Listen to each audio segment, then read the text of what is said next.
Bonjour, donc aujourd'hui on va faire une vidéo sur les wasps, les guêpes dans le jeu. Une outil qui a plusieurs utilités sur tout ça, qui n'est pas juste liée à une seule chose, elle peut fonctionner on va dire dans trois différents types, soit en termes de chaff, soit en termes de carry, soit même en termes juste d'agression. On va commencer par les technologies et en parlant des technologies où on va du coup pas mal détailler de choses qui même vont un peu aller dans qu'est-ce que la partie chaff, carry, etc. ou unité d'agression, parce que chaque technologie vraiment oriente l'unité dans chacune de ces directions quand même. On commence, voilà. Les techs. Energy Shield, première tech du Wasp, qui nous permet donc d'avoir un bouclier sur l'unité qui est équivalent à ses points de vie. Donc plus le Wasp a de points de vie, plus son bouclier est fort. Et le bouclier, sa spécificité qui est très intéressante, c'est qu'il prend au minimum dans tous les cas une instance de dégâts. C'est-à-dire que votre unité elle a beau avoir 302 points de vie et un bouclier du coup actuellement de 302, même s'il y a une nuke, normalement fait 70 000 dégâts, et ben le bouclier tombe et votre wasp est toujours en vie. C'est le gros intérêt de cette tech là-dessus, c'est vraiment de doubler en soi le nombre de coups que le wasp peut prendre avant de mourir. Ça veut dire quoi? Ça veut dire que si on prend ce scénario ici, vous allez voir que on peut même mettre un missile là si vous voulez. Un des intérêts, c'est que du coup ça survit à un missile. Pas deux par contre. Ils sont quand même ralentis, parce qu'ils ont quand même préparé le missile, mais voilà. Pour les marksman ici, on peut voir qu'au milieu, il leur faut 2 tirs du coup pour tuer chaque wasp, ce qui rend le pack en soi 2 fois plus efficace en termes de chaff. Et pour le côté des Mustangs, bon, ça les rend plus solides, mais éventuellement si j'ai des Mustangs avec un peu de niveau qui sont protégés un peu, ça ne change pas grand chose non plus. C'est pas le meilleur exemple que j'ai fait ici. Et pour le melting, c'est un peu la même idée. Il prend un peu plus de temps pour tuer chacun des wasps, mais bon en soi, c'est pas aussi violent que pour les marksman. Donc le bouclier, son gros intérêt c'est surtout pouvoir contrer des trucs qui tapent en mono-cible. Ici, les marksman, mais ça marche également bien contre des phoenix, ou ce genre de choses. Une autre utilité également qui peut y avoir, ça peut être contre une forteresse entière. Vous jouez des carry wasp, vous avez la tech bouclier sur vos wasps, vous avez déjà potentiellement mis range, elite et tout, et là vous mettez bouclier en troisième tech, et votre wasp est par exemple level 3. C'est pas la technologie, on va dire, qui va permettre réellement de contrer ça. L'idéal, c'est quand même d'avoir un truc qui va être devant, en aérien, ou de l'anti-missile. Ça peut être du coup War Factory anti-missile, ça peut être des spectres avec la régène, ou même juste des spectres par eux-mêmes, de base. Cependant, c'est quand même quelque chose qui peut être utile dans cette situation-là, et surtout à partir du niveau 3. La raison du pourquoi à partir du niveau 3, vous voyez, ce wasp-là, précisément, lui, là, il a survécu avec très peu de points de vie. La raison, c'est que les roquettes de la forteresse font chacun 900 dégâts, et à partir du niveau 3, vos wasps font plus que 900 points de vie. Et donc le bouclier également, et c'est-à-dire que là, maintenant, il faut 4 roquettes pour prendre ça. Alors là, on est très proche de la forteresse, donc tout explose trop dans le tas, mais ça peut aider un tout petit peu pour ça. Je suis pas en train de dire par contre que c'est le contre, c'est pas du tout le cas. Point fort de la tech, sur un tour, ça peut être très fort. Vous sortez 3 packs de wasp avec bouclier, l'adversaire il a que des marksmen pour gérer, vous gagnez le tour, vous êtes content, très bien. Le souci de cette tech, c'est le genre de tech qu'on va dire win more. D'une certaine manière, le play qu'on vient de dire, potentiellement l'adversaire a des marksman et vous voulez que ces tirs passent sur des wasps boucliers, et vous faites juste des wasps sans mettre le bouclier, ça marche aussi. Alors, moins fort, forcément, mais c'est juste que l'adversaire a une faiblesse pour gérer du chaff aérien, des petites unités aériennes, c'est ça que ça veut dire. Donc, que vos wasps aient bouclier ou non, en fait, dans tous les cas, ils sont forts. Mettre bouclier, c'est du coup investir 300 thunes de plus pour mettre une technologie qui va vous rendre votre effet encore plus puissant. Mais le fait est qu'il faut bien se dire qu'après, une fois que l'adversaire va mettre sa réponse, à coup de Mustang, à coup de forteresse entière, à coup de peu importe ce qu'il va mettre, ou même à coup de range sur ses fangs, la valeur de votre bouclier va rapidement chuter. C'est une bonne tech, mais potentiellement, voilà, une fois que l'adversaire a mis la réponse nécessaire à ça, potentiellement, voilà, c'est une tech qui fait plus grand chose. Deuxième tech, la portée sur les wasps. C'est, je pense, une des techs nécessaires sur le wasp, pour plusieurs raisons. En fait, si vous avez pas la portée sur les wasps, vous pouvez quasiment pas les jouer en carry. Vous pouvez pas les jouer en carry déjà, c'est juste pas jouable. L'idée c'est surtout que c'est à peu près la base pour que vos wasps puissent être derrière des choses sans la porter. Si on prend un Wraith, un des trucs qu'on peut faire, ça va être des fois de mettre un Wraith devant ses wasps. Par exemple, dans cette situation, c'est ce qu'on a envie de faire. On met des wasps portés plus en arrière. Et l'idée, ça va être que les roquettes tombent sur le Wraith. Voilà. Et non pas sur les wasps. Bon là il y a plein de marksman donc c'est il va se faire démolir notre Wraith, mais c'est un peu l'idée. Mais si on n'a pas la portée, le souci c'est que nos wasps techniquement c'est vrai ont 50 mètres de portée et lui il a 55. Donc nos wasps vont passer devant le Wraith et donc forcément ça beaucoup vous pouvez pas jouer comme ça. Donc la seule manière d'avoir quelque chose devant qui soit aérien, c'est à peu près déjà de jouer, d'avoir au moins la portée sur ces wasps. L'autre manière sinon ça va être de mettre soit un rhino devant, soit de remettre un spectre, enfin des rhinos ou des steel balls devant, qui ont, dans ce cas-là, clairement moins de portée que les wasps. Mais si vous voulez carry, à la base, si on veut juste jouer carry wasp, dans tous les cas, on a besoin d'avoir cette tech. Et mais également pour le match-up wasp contre wasp, on a besoin de cette tech. Et également pour le wasp est une unité qui peut contrer quasiment toutes les unités aériennes du jeu. Mais pour y arriver, on a besoin de la portée et d'une autre tech. Troisième tech, Jump Drive. Alors c'est une super technologie, mais ça dépend vraiment de votre manière de jouer. Si vous avez une tendance à jouer toujours en étant un peu derrière, etc., et ne jamais réellement jouer l'agression sur l'adversaire, cette tech vous sert à rien, on va bien être d'accord, c'est vraiment pas utile. C'est vraiment une tech pour jouer agressif. Voilà, c'est quand vous vous placez devant, et dans ce cas-là, ça devient. C'est voilà, quand vous cherchez à jouer l'agression, c'est une super tech offensive et défensive. L'idée de cette technologie, c'est potentiellement de faire que l'adversaire va investir beaucoup contre vos wasps. Voilà, vous avez votre armée de ce côté-là, vous mettez un wasp ici, l'adversaire il fait ah mince ok attends faut que je gère le wasp. Donc forcément, ok je vais mettre un Mustang ici. Voilà, ok très bien. Le problème c'est que moi prochain tour, potentiellement je vais dire ok moi maintenant je viens de ce côté-là. Alors lui du coup il fait ok très bien, je vais mettre un Mustang ici. Okay. Et par prévention, vu qu'il commence à me gêner un peu avec ses wasps, venir un peu partout, je vais m'en mettre même un au milieu. Très bien, très bien. Bon, moi je constate ça, et qu'est-ce que je fais à ce moment-là? Potentiellement, bon, soit je le garde, soit je le vends. Et voilà, l'adversaire a mis 3 packs de Mustang pour essayer de gérer vos wasps. Et peut-être que ces 3 packs de Mustang sont pas bien contre le reste de votre armée. Ça, c'est une utilité potentiellement de Jump Drive. Voilà. Forcer l'adversaire à potentiellement mettre trop de réponses pour juste un pack chez nous. À chaque fois qu'on a déplacé notre wasp d'ici à là, au final, ces 2 packs-là ne servent plus à tant que ça, tu vois. Donc ça, c'est un des intérêts de jouer Jump Drive. L'autre intérêt, voilà, j'ai mis ici, j'attaque d'une certaine manière, ça va être de trouver des fois, tant qu'il n'y a pas assez de réponses en face, parce que justement là il a mis des réponses immédiatement, donc ça va être compliqué, mais ça va être de trouver des angles d'attaque. Ce que je peux faire ici maintenant, ah oui je peux plus trop attaquer par là, mais voilà, si je mets mon wasp vers le milieu ici, je peux peut-être faire un truc dans ce genre là, et là vous allez voir, hop, on peut essayer d'aller voler une tour comme ça. Là ces Mustangs vont venir vers nos Steel Balls. Hop. Bon, nos wasps ici vont être un peu bloqués par ce sledge. Et là, hop. On arrive sur la tour. Bon, le fait est qu'on a gagné plus ou moins le round comme avant, hein, mais c'est pas la question. Et là, hop, on prend une tour. Et on gagne le combat derrière. Il y a des fois des mobile beacons assez spéciales où on peut se retrouver à faire des trucs dans ce genre là. Donc il joue comme ça, et du coup, un truc par là et un. À peu près, et un truc par là. C'est des cas très rares, hein. Mais là l'idée c'est. Le pack de Mustang va aller vers le crawler là. Alors là j'ai peut-être pas assez de choses, hein, mais dans l'idée vous verrez bien que là le pack du Mustang il va continuer à aller par là. Et là je vais peut-être avoir le souci sur mon exemple parce que j'ai rien d'autre après ce pack de Mustang, où il y avait rien d'autre de bien solide. Et non, ça marche quand même, on est bon, ils vont quand même vers les steel balls. Alors c'est un peu long, hein, et là ils allaient prendre la tour, etc. Ça peut être un peu long, mais des fois on peut vraiment faire ce genre de snipe, hein, très spécial. Voilà, même si techniquement là il y avait la défense en face. Mais la personne en face avait mis la défense, il a mis ses Mustangs pour essayer de gérer. Mais si ces Mustangs sont pull par là et que mon Wasp arrive après, ça marche. Bon, c'est des Et si j'avais pas mis mon mobile beacon, hein, mes wasps seraient allés par ici hein, directement, et les Mustangs l'auraient tué.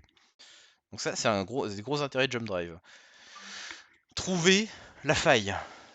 Un truc qu'il faut noter avec Jump Drive, ou tous les trucs qui permettent le redéploiement, hein, c'est que là, mon unité, si je veux, je peux la faire je peux la déplacer dans ce flanc autant de fois comme je veux, et elle va pas avoir son problème d'être resummon, de voir la réapparition dans les flancs. Là, elle va directement bouger. Bon, elle va se faire ouvrir par le pack de Mustang, mais là, elle peut rebouger. Attention, par contre, quand vous faites ce genre de manipulation, c'est que si je fais ça et que je le remets ici, puis que je le remets là, vous voyez, là, elle va devoir être resummon. Voilà, voilà. Donc ça, c'est petit truc à noter. Et un des gros points forts de Jump Drive, encore, on va rajouter un truc, c'est, voilà, j'ai agressé, j'ai mis ça, mis camion pack de Mustang, je suis venu au milieu, j'ai pris la tour, paf, il avait cherché à mettre des défenses, j'ai même pris un troisième tour où j'ai fait mon attaque sur le côté, comme on a dit là. Et là, bon, l'adversaire, voilà, maintenant, ça passe plus, il y a trop de trucs partout, j'arrive pas à trouver d'angle. Bah, à quoi ça peut servir, hein, ce genre de choses? Bah, potentiellement, je peux juste mettre mes wasps par ici, par exemple, en arrière, et ils vont me permettre de défendre mon propre flanc. Et du coup, bah, mes wasps, là, je les recycle en chaff. C'est une sorte de pack de crawler qui arrive plus tard en aérien, certes. Et l'intérêt, également, bah, c'est qu'un pack de wasp, ça défend très bien un flanc, hein, ça peut te porter, mais le fait est que ça fait beaucoup de dégâts, donc ça tue beaucoup, beaucoup de choses. Donc combiné genre avec un petit crawler, etc., pour provoquer un crawler par ici, ou genre de choses, crawler, hein, du coup ça, bah, vous pouvez retrouver avoir une très bonne défense de flanc via un pack de wasp de chaque côté, ça peut être un truc. Voilà.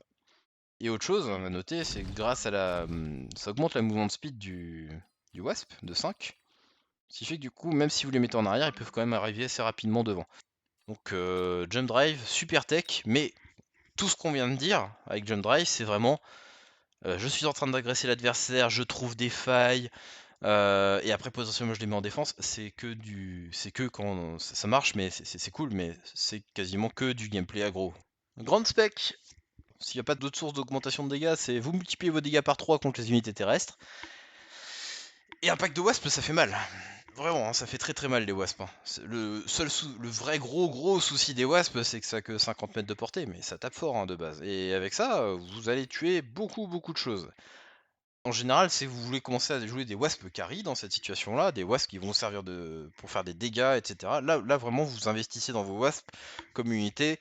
Je veux tuer des choses avec mes wasps, c'est pas juste pour aller prendre une petite tour sur le côté. Non, là c'est vos wasps, c'est votre damage, c'est votre truc qui fait des dégâts dans votre compo. Ou au moins l'un des trucs qui fait des dégâts dans votre compo. La tech qui va être nécessaire en général une fois que vous voulez jouer ce genre de choses, à ce moment-là, forcément, ça va être de prendre la portée également. Parce que pour protéger vos wasps, il vous faut mettre des choses devant vos wasps. Qu'est-ce qu'on peut mettre devant des wasps? Bah, il n'y a pas beaucoup de choses, hein, vu que c'est une unité qui a pas beaucoup de portée. Voilà, de base, ici on est à 50 mètres de portée, vous avez 45 ici, donc de base ça limite ça fonctionne. Là vous pouvez mettre soit des rhinos, littéralement mêlée, gros truc de mêlée, soit des balles d'acier, soit, vu que potentiellement l'adversaire pourra répondre par forteresse entière, et dans ce cas-là, bah, il n'a pas rien à faire qu'il y ait des choses devant, soit souvent un spectre que vous allez mettre pour vous protéger, et dans ce cas-là, bah, vous avez encore besoin de la portée. Donc, grande spec, ça peut être une bonne tech, mais voilà, bien sûr, c'est souvent en combinaison de la portée. Vous pouvez la prendre en première, vous pouvez prendre grande spec en premier, surtout si vous avez des steel balls ou des rhinos qui vont être devant. Tech suivante, Elite Marksman. Elite Marksman, c'est versatile. C'est l'avantage, c'est qu'au moins, là où grande spécialisation, c'était je veux taper le sol. Elite Marksman, ça dit bah, tant que si mes wasps ont gagné des niveaux, c'est bien. Maintenant, je suis bien pour taper tout. C'est un peu l'idée. Alors, pour faire l'équivalent d'un grande spécialisation, il faut avoir wasp niveau 8 en termes de dégâts, mais l'un des intérêts également d'Elite Marksman, c'est également le gain de portée. Le fait est que le gros intérêt d'Elite Marksman, c'est ça. Ça va être de chercher à jouer des wasp carry qui peuvent être assez versatiles dans tout ce qu'ils peuvent faire. Il y a principalement ça à dire. C'est une bonne tech pour jouer carry wasp parce que ça augmente leur portée, ça augmente leurs dégâts, c'est un peu partout. C'est une bonne tech qui fonctionne, on va dire, assez bien, mais qui est pas nécessaire non plus d'avoir dans sa barre. Vous pouvez clairement jouer avec des setups sans élite dans votre barre, etc. Maintenant, si vous vous retrouvez à faire du wasp contre wasp, à partir d'un moment, élite, À partir d'un certain niveau, Elite peut devenir très intéressant. Mais c'est la troisième tech. Vraiment, c'est un peu ça aussi, c'est la troisième tech du Wasp contre Wasp. Vous voulez jouer des Wasps pour contrer des Overlords ou des Wraiths adverses, c'est possible, on peut contrer des Wraiths avec les Wasps, hein, même si potentiellement les Wasps sont contrés par les Wraiths. C'est pareil, c'est la troisième tech. Vous allez prendre range, vous allez prendre anti-air, et après vous mettez Elite. Donc c'est vraiment le troisième bouton, vraiment c'est bon, je bourrine encore plus, je fonce encore plus dedans, mais c'est vraiment dans ce cas, c'est vraiment la troisième tech. Donc c'est bien, mais c'est vraiment le truc, c'est même plus tard. Et si vous jouez plus dans l'idée de faire des wasp carry, mais que vous n'avez pas grande spec, ou des fois même si vous l'avez, ça peut être la deuxième technologie. En général, on prend la portée avant, puis on met Elite. Ou sinon, si on peut jouer Elite en premier, c'est vraiment parce que, comme j'ai dit, on a plein de balles d'acier ou des rhinos devant, et la portée pour l'instant n'est pas trop nécessaire. Tech suivante, Ignite. Alors, j'ai déjà battu des joueurs avec. Je dirais pas par contre que c'est exceptionnel. Voilà. C'est marrant pour tuer des War Factory. Le problème, c'est qu'en général, la War Factory peut être entourée de Fang ou des fois de Mustang. Et s'il y a des Fang ou des Mustang autour, ça marche plus très bien. Donc, c'est marrant, mais ça a quand même très très peu d'utilité. Pour bien l'appliquer, souvent le problème de Bad Ignite, c'est. Alors, pour la situation de la War Factory, si vraiment pas de tir en face, au moins la portée, c'est plus trop un souci. Mais sinon, vous allez avoir besoin de la portée, potentiellement encore d'avoir des choses qui du coup protègent vos wasps devant, etc. Donc au final, des setups qui sont des setups un peu de wasp carry. Et si vous avez déjà des wasp carry, vous n'avez pas forcément besoin d'ignite parce que vous tapez déjà largement assez fort. C'est un peu le truc. Et si vous n'avez pas encore, mais vous vous dites, ah, il y a un gros truc à tuer, et maintenant, ok, je vais mettre des wasp ignite pour les contrer, c'est beaucoup trop facilement contrable. Il y a d'autres choses plus intéressantes à faire. Je recommande pas. Et on continue maintenant sur Electromagnetic Shot. Le souci principal de cette tech, c'est du coup on n'est pas en train de jouer des carry wasp, parce que si on est en train de jouer des carry wasp, ça va coûter très cher de mettre, de mettre cette tech là par dessus. C'est un peu le problème, et globalement si on joue carry wasp, tout ce que le wasp va taper va mourir assez vite, c'est un peu l'idée aussi. Donc on joue pas vraiment carry wasp, et dans ce cas là, le problème c'est que si on joue que Electromagnetic Shot sur des wasps, on a souvent besoin de mettre également ça par dessus. On a souvent besoin de on va avoir besoin de la portée pour pouvoir commencer à taper des choses.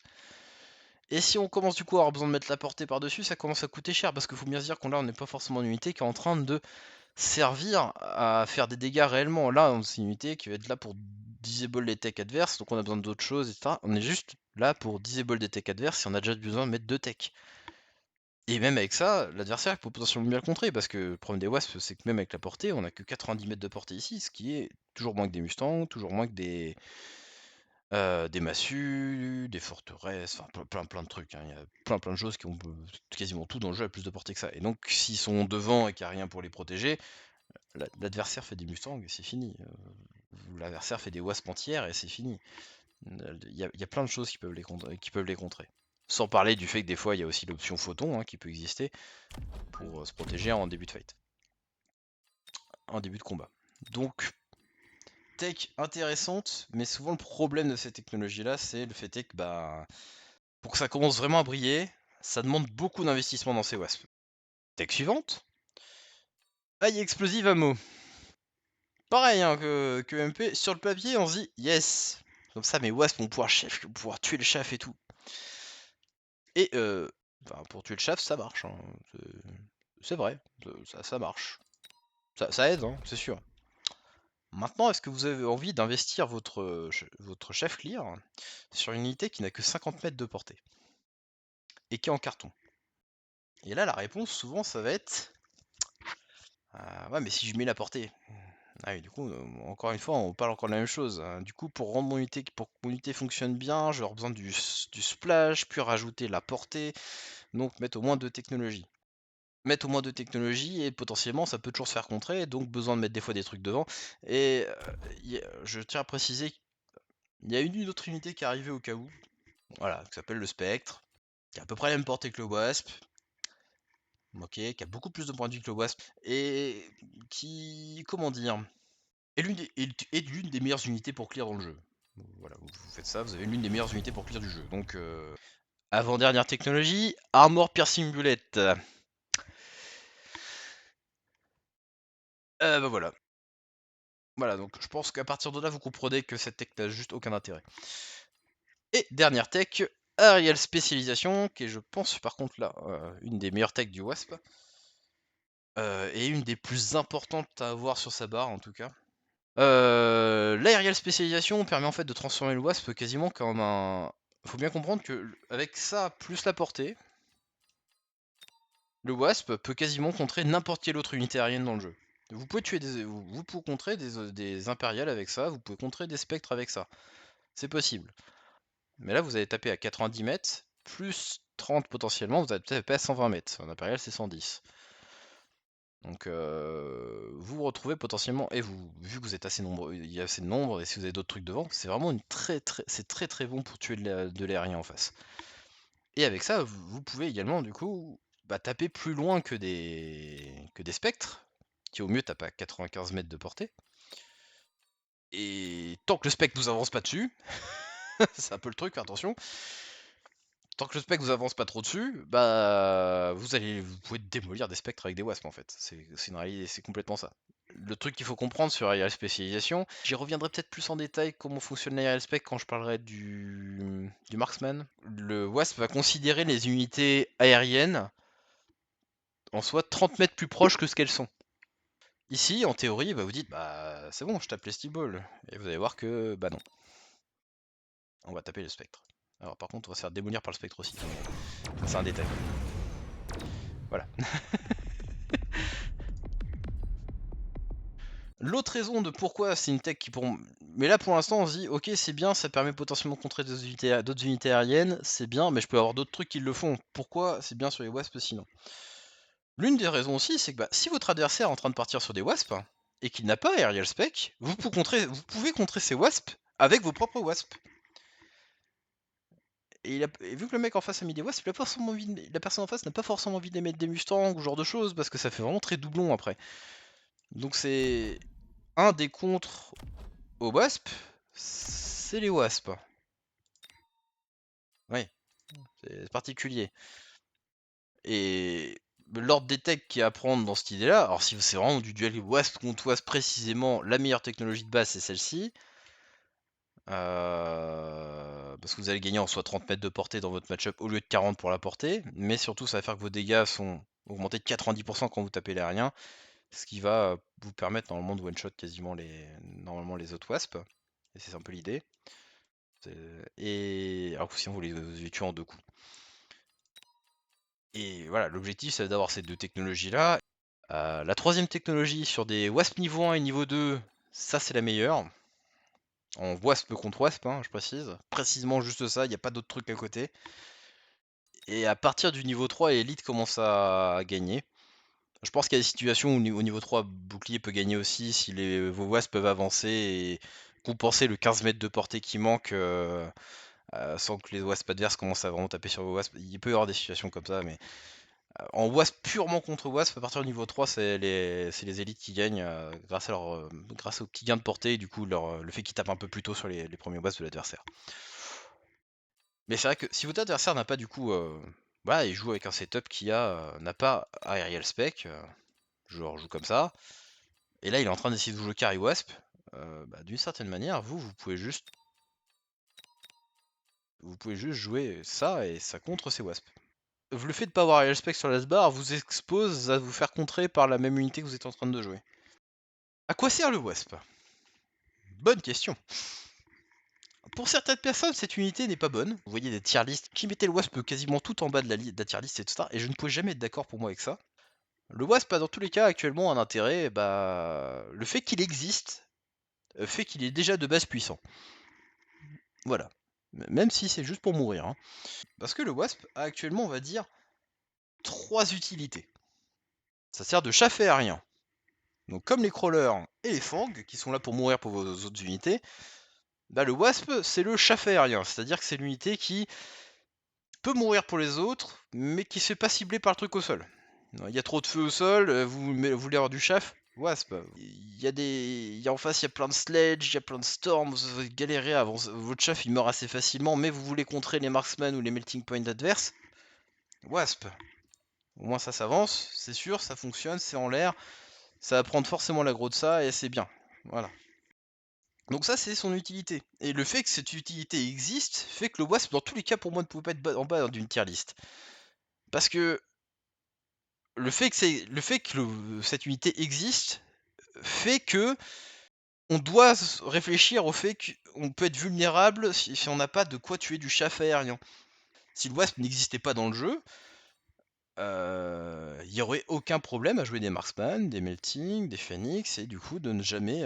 parce que la seule chose qui peuvent être en aérien, c'est un truc qui a que 2 unités, un truc qui est qu'une seule unité, et un truc qui est une seule unité, parce que du coup le spawn en question n'existerait pas là, le spawn de Wasp. Deuxième utilité du Wasp, Carry. Le Carry Wasp. Sous différentes formes. Soit pour tuer tout en face, soit des fois, je vais quand même le catégoriser dans le carry wasp, mais ça peut être un peu dans le chaff aussi. Ça dépend de la situation, mais pour contrer de l'aérien adverse, donc pour contrer du wasp adverse, tout en servant potentiellement de chaff aérien derrière. Ça peut arriver qu'on puisse voir ça, des combats un peu de wasp contre wasp en milieu de terrain, où l'adversaire, mais de chaque côté on a mis des wasps, et on se retrouve au final à mettre des techs sur nos wasps, afin qu'ils s'entretuent entre eux, et alors que leur objectif à la base, c'était vraiment de gêner les marksman ou les phoenix de chaque côté, hein, mais on se retrouve à Techno Wasp pour gagner la bataille des wasps au milieu et donc d'être la personne qui gagne sur le chaff aérien, quoi. Donc même dans cette situation-là, c'est un mix un peu chef carry parce que on commence à Techno Wasp pour tuer les wasps adverses, donc c'est un peu notre carry anti-air d'une certaine manière. Bon, c'est très spécial. Et sinon, carry wasp, c'est plus des wasps qu'il faut être en arrière avec hop, ça, ça, et ça peut être grand spec, ça peut être Arial, ça peut varier. L'idée étant qu'en général, voilà, on va jouer peut-être un truc comme ça, on va mettre nos wasps un peu plus en arrière, et l'idée c'est on avance avec nos balles d'acier, nos wasps sont derrière, ils tuent quasiment tout, ou nos spectres qui n'ont pas la portée en général dans cette situation-là. Nos spectres qui peuvent potentiellement être aussi devant. Probablement plus avec des jeunes beams. Voilà, sont derrière également, sont devant, et voilà. Nos wasps sont derrière des trucs. On peut rajouter cette unité là également. Voilà. On met nos wasps derrière des specs, derrière des steel balls, ou derrière des rhinos, ou un mix des deux, ou des trois. Peu importe. Et nos wasps sont derrière pour essayer de tout tuer. A noter que c'est quand même assez important que du coup vos wasps commencent à gagner en niveau et tout ça, donc mettez pas ne cherchez pas à mettre des wasps niveau 1 et mettre double tech pour augmenter les dégâts etc de ces wasps au roue de 8 et plus, hein. Non, là dans ce cas là vous faites au moins apparaître ça au niveau 2, mais je pense que vous ayez déjà des wasps sur le terrain à ce moment là, hein. En général on les joue un peu plus tôt dans la partie, ils montent de niveau et c'est ce qui est intéressant. Troisième fonction du wasp. Et là, je vais pas rentrer exactement dans le détail parce que je vous demanderai de regarder toute la partie sur la technologie Jump Drive. C'est une unité d'harassement, d'agression, d'harassement. C'est-à-dire que voilà, je la pose en début de partie d'un côté, j'attaque un endroit, je la déplace ailleurs, j'attaque un autre endroit, etc. Et on peut le faire techniquement sur la techno en revendant, en mettant, etc. Et c'est l'autre intérêt réel, on va dire, du Wasp également. C'est un peu grâce à Jump Drive de gêner l'adversaire, le forcer à mettre des réponses un peu partout. Ça peut être ce genre de choses. Comment contrer le Wasp? Et là, c'est là où ça fait mal, c'est que le Wasp, c'est pas solide, ça n'a pas de portée. On va y aller dans le sens ici. Techniquement, Fang, ça peut être une sorte de contre à Wasp. Pas Wasp Carry. Vraiment pas très fort contre Wasp Carry. Alors sinon, si vous avez des Fang Carry, c'est autre chose. Oui, dans ce cas-là, oui. Mais si vous avez juste des Fang niveau 1, vous avez genre 5-6 packs de Fang déjà sur le terrain. Voilà, vous en avez genre 2 derrière vos tours, un 2 ici, puis vous en avez genre 3 ou 4 devant. L'adversaire vous met des wasps pour divertir vos tirs de sniper ou ce genre de choses. Une des réponses pour un peu mieux gérer dans ce cas-là les packs de wasps, vous mettez la portée. Et ça va pas mal vous aider à, dans ce cas-là, gérer ce wasp qui arrive juste là en chaff. Je reprécise, hein, vous avez déjà des fangs et souvent même, et surtout, 2 packs de fangs un peu en arrière. Parce qu'en général, les wasps vont arriver et vos fangs, du coup, ces fangs-là seront à peu près par là et ils vont pouvoir tranquillement les gérer. Option suivante. L'un des meilleurs contre Wasp, de loin. Enfin, il y a deux trucs pour moi qui comptent vraiment super bien les Wasp, et même un troisième après. Le plus gros contre, les Mustangs. Mustang de base, ça marche très très bien contre Wasp. Avec la portée, vous êtes encore plus tranquille. Et avec l'entière, c'est un massacre. En général, si la personne a des Wasp niveau 1 ou genre de choses, vous n'avez pas besoin de cliquer sur la spécialisation, hein. Ça marche, mais c'est plus intéressant potentiellement d'avoir juste des Mustangs qui sont avec la portée et qui du coup vous restez un peu plus derrière votre armée, vous vous aidez également à tuer le chat adverse, etc. Au lieu de juste foncer devant et potentiellement mourir pour pas grand chose. Enfin, tuer potentiellement les wasps et mourir pour pas grand chose. N'hésitez pas à les placer, même si vous êtes en standard contre standard, donc déploiement à peu près ici et déploiement à peu près ici, n'hésitez pas à les placer, même vos Mustangs à peu près. Des fois, vous pouvez même les placer tout au fond, hein, c'est possible, hein, dans certaines situations. Ça, c'est par exemple trop en avant. Voilà. Ça, c'est souvent trop en avant, je pense, ici. Ça, c'est limite c'est un positionnement qui est intéressant quand on joue agressif. On joue agressif ici, on met un pack de Mustang là pour essayer de potentiellement défendre et également d'avancer là-dedans. Voilà. Mais en général, ouais, les Mustangs, vous voulez les placer à peu près par là, hein. Par là, par là, et à peu près pareil pour le milieu. En général, on préfère mettre à gauche et à droite pour défendre les flancs et après mettre sur le milieu. Mais ça dépend d'où sont placés les wasps, évidemment, hein. Vous cherchez à plutôt mettre vos Mustangs en face. Si l'adversaire commence à avoir à jouer wasp, veut chercher à jouer wasp carry, etc., tout ça, évidemment, là vous avez besoin d'avoir la portée, ou même de prendre en tir en premier, parce que si par exemple on parle de tuer des wasps niveau 3 ou ce genre de choses, avec des Mustang 1, ça va prendre une éternité. Donc ça peut avoir le coup potentiellement dans ce cas-là partir sur la spécialisation aérienne directement, parce que sinon vous allez juste manquer de dégâts. Voilà.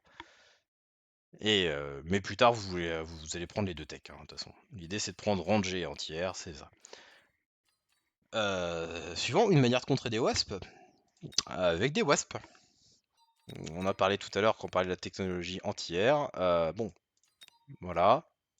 Une manière de contrer les wasps, sinon, c'est les spectres. Mais comme j'ai dit aussi, les spectres peuvent être contrés par les wasps, ce qui est très particulier, hein.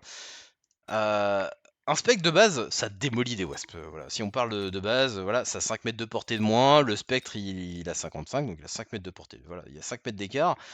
Donc, quand des wasps peuvent taper le spectre peut taper les wasps. Et un spectre one-shot les wasps en zone. Voilà, c'est un massacre, on peut le dire, hein. Un spectre massacre des wasps. Un spectre qui est du coup à la portée contre des wasps qui n'ont pas la portée, bah c'est un énorme massacre. Un spectre qui a la portée contre des wasps qui ont juste entière, bah ils ont toujours moins de portée. Donc là ça peut dépendre de s'il y a vraiment des choses vraiment à taper en dessous du spectre et que le spectre tape pas les wasps, mais dès que le spectre peut toucher les wasps, bah c'est un massacre. Un spectre qui a rangé 8 canons, c'est encore plus un massacre potentiellement. Le souci, c'est quand si des wasps commencent à pouvoir avoir ça et ça, là, les wasps, potentiellement, ils sont à 90 mètres de portée de base, mais ils peuvent monter même à 120 potentiellement pour taper de l'aérien. Et là, du coup, ils sont plus loin que les Wraiths. Donc la question qui se pose, c'est est-ce que le Wraith peut avancer jusqu'au wasp? Et est-ce que les wasps peuvent taper sur le Wraith s'il n'y a pas trop de choses devant entre-temps? Le spectre peut vraiment très bien contrer les wasps, mais il faut faire attention que les wasps peuvent potentiellement, au bout d'un moment, avoir plus de portée que le spectre, et ça devient un problème. Problème qui peut s'amplifier s'il continue à mettre une troisième tech, genre Elite. Et là, ouais, bah, votre spec, lui, il peut pas juste. Il peut pas. Il peut juste pas. Il tape forcément beaucoup moins loin que ça. Melting Point, c'est pas un vrai contre-wasp, parce qu'on sert plutôt. C'est pas vraiment un contre-wasp, dans le sens où le wasp est souvent utilisé pour empêcher le melting point de taper les choses qu'on veut. Cependant, si vous avez un melting qui a du coup énergie diffraction, ça commence à tuer les wasps, on va dire, de manière assez efficace. Cependant, si l'adversaire a mis des betting points, etc. à la base potentiellement pour une question de portée et tout, faut pas oublier que cette tech là lui enlève de la portée, donc souvent il a besoin d'avoir les deux technologies et potentiellement vous avez, ça dépend de comment vous jouez, hein, de votre côté, mais si vous avez vos propres melting points, c'est souvent lui qui a pas la diffraction qui gagne, donc C'est le multipoint qui tape le plus loin qui gagne, donc c'est pas forcément un bon contre du tout. Potentiellement, où il clique dessus, oui, ok, je tue mieux les wasps, mais maintenant je vais voir des multipoints adverses. Donc je perds la game. Ouais, c'est pas ouf. L'un des plus gros contres, maintenant qu'on va venir par contre, forteresse. C'est l'un des trucs les plus gênants, on va dire, à gérer avec pour les wasps, c'est cette technologie. Pas le reste, tout le reste. Alors, le fait que la forteresse puisse être très solide, ça peut être un gros souci, parce que vous pouvez manquer de dégâts pour tuer ça avec des wasps et tout, mais ça dépend du reste de votre composition. Mais ouais, anti-barrage, c'est une technologie qui est vraiment très dangereuse pour les wasps. Et les manières d'essayer de jouer autour, bah c'est voilà, c'est de faire ça, c'est de mettre un spec devant, de mettre potentiellement un spec devant, c'est une solution. L'autre solution, ça peut être aussi de faire ceci, War Factory anti-missile. Des fois, vous gagnez pas mal votre round, vous commencez à vous tuer des trucs et tout, mais voilà, votre spectre meurt. Par exemple, si vous jouez sans ça, là, votre spectre meurt. Vos wasps continuent un peu à taper, et là, hop, prochaine volée des forteresses, et maintenant c'est vos wasps qui commencent à mourir, c'est bien problématique. Le vague commence à se dérouler mal, mais dès que votre truc devant meurt, bah, potentiellement votre pack de wasps sur la prochaine volée des forteresses, c'est la fin. La factory anti-missile, c'est un peu être à peu près la même idée, dans le sens où ça dépend à quel point l'adversaire arrive à la gérer. À partir du moment qu'il l'a géré, s'il y a des forteresses encore en vie, bah voilà, c'est plus ou moins la fin aussi. Et je pense qu'on a pas mal dit de choses sur les wasps. On verra quelle sera la prochaine unité. Je ne sais pas. Aujourd'hui, je me suis dit, tiens, on va faire les wasps. J'avais hésité aussi avec le steel ball. Mais aujourd'hui, c'était les wasps. J'espère que vous avez apprécié cette vidéo. Et puis, ben, à une prochaine. Au revoir.